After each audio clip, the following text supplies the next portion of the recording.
School চলাকালীন দ্বারকেশ্বর নদে স্নান করতে নেমে মর্মান্তিক দুর্ঘটনার শিকার হলো বিষ্ণুপুর হাই স্কুলের 3 নবম শ্রেণীর ছাত্র। মঙ্গলবার দুপুরে এই ঘটনা ঘটে। দীর্ঘ 18 ঘন্টা তল্লাশির পর বুধবার সকালে 2 ছাত্রের মৃতদেহ উদ্ধার হলেও এখনও নিখোঁজ রয়েছে আরও এক ছাত্র। এই ঘটনায় বিষ্ণুপুর শহরে শোকের ছায়া নেমে এসেছে এবং বিদ্যালয় কর্তৃপক্ষের নজরদারি নিয়ে প্রশ্ন উঠেছে। মৃত ছাত্রদের নাম পরমেশ্বর মিশ্র ও অর্কদীপ দাস। নিখোঁজ ছাত্র সায়ন চ্যাটার্জি। 3 জনেরই বাড়ি বিষ্ণুপুর শহরে। জানা গেছে মঙ্গলবার দুপুর প্রায় 1:30 নাগাদ সায়ন, পরমেশ্বর ও অর্কদীপ স্কুল ড্রেস পরা অবস্থাতেই দ্বারকেশ্বর নদের ঘাটে যায় এবং সেখানেই তলিয়ে যায়।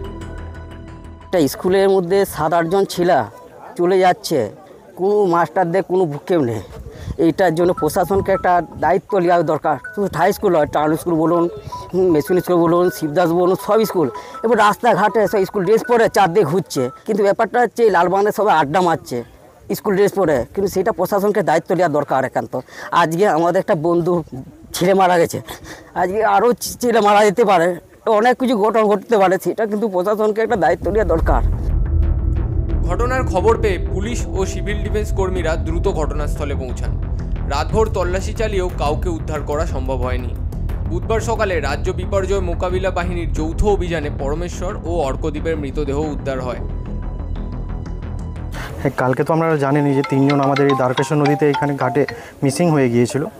তো তখন থেকে কাল রাত সকাল দুপুর থেকেই আমাদের এখানে কিউআরটি টিম ছিল সাব ডিভিশনে, ওরা খোঁজাখুঁজি চেষ্টা করেছিল কিন্তু কালকে পায়নি। আজ ভোরে আমরা খবর পেলাম, সেই অনুযায়ী আমাদের সাব ডিভিশনাল কিউআরটি টিম এবং পুলিশের একটা রেসপন্স টিম, তাই তো আসানসোলের রেসপন্স টিম এসে আমরা খোঁজাখুঁজি করি এবং 2 জন ডেড বডিকে পাওয়া গেছে আপাতত। এখন একজনকে পাওয়া যায়নি, তার খোঁজাখুঁজি তল্লাশি চলছে এখনও। এই মর্মান্তিক ঘটনায় বিষ্ণুপুর শহর জুড়ে গভীর শোকের আবহ। স্থানীয়রা বিদ্যালয় কর্তৃপক্ষের নজরদারি নিয়ে প্রশ্ন তুলেছেন।